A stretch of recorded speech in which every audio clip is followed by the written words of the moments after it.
This week's Torah portion, Tzav, we're in Djerba with Rabbi Tzion, Ha-Cohen, Yehonatan, head of the Zionist movement in the early 20th century, 1919, at Tzion on the island. It comes from a prominent family of rabbis and dayanim. There's a famous story that even though he came from a well-off family financially, he asked at some point for a raise, and a lot of people in the community got upset. Why is he asking for a raise? And he said, I want a raise, that's what I want, and people got upset. He got the raise. After he passed away at a young age, his daughter had revealed that he took his salary and gave it to the poor on the island. So we're talking about a good guy. In any event, we're going to see a bit about what he does with this Torah portion. Tzav is a Torah portion that's talking about the sacrifices, what we do, what we don't do, and he has a completely different take on it.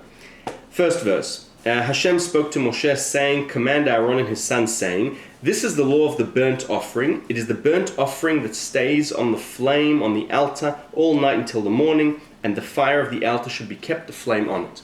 It's pretty obvious what it's talking about. We're talking about sacrificing, talking about offerings, right? And later on, these are brought for atonement. Rabbi Tzion Ha-Cohen, 20th century, has a completely different take.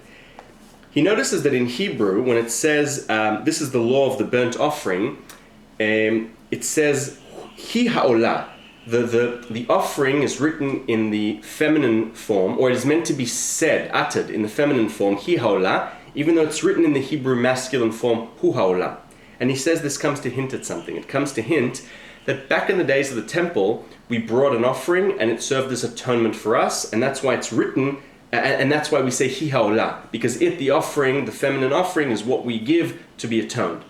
Today, that we've been exiled and there is no longer the temple or any offerings, it is the role of the righteous person once they pass away. This is a teaching that is known. Once the righteous pass away, their death is offered to the heavens as an atonement for the sins of the people of Israel. And this, he says, is why it is written in the masculine, to hint at the other alternative of what happens during the night. Why is it burned during the night? The night is synonymous to our exile, right? When Jacob fights with the angel, it's happening at night. That is a symbolic battle of the Israelites' battle with evil forces throughout exile. And so the role of the tzaddik, the righteous, to offer himself and his death as atonement is only true while we're in exile, but once we go back to Israel, it'll change. And that is why it says Hu ha'olah, even though you're meant to read it Hi ha'olah.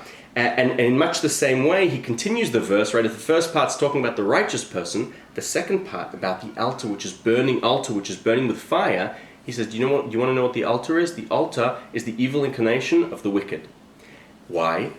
When wicked people, sin, they are offering themselves to be burnt on their own altar because they are evil. So we have here this ethical, moralistic, almost a Hasidic teaching, putting the righteous as opposed to the wicked, instead of talking about sacrifices. And just to give another flavor, a Zionistic flavor, towards the middle of the parsha where we're talking about, blood, what you can do, can't do, we're told any person who consumes any blood, that soul will be cut off from its people. Again, very simple. We're talking about someone eating blood, doing what they shouldn't be doing. He has a completely different Zionistic approach.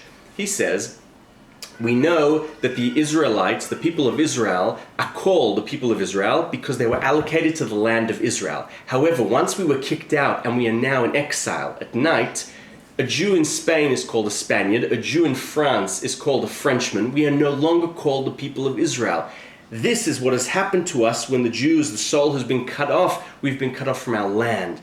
We are waiting for the day, he says, to be able to come back to our land, and then our souls, the Jewish people, will be reunited with the land of Israel, and we will once again be called the people of Israel. Thoughts from Djerba, from Rabbi Tzion, Ha-Cohen, Yehonatan.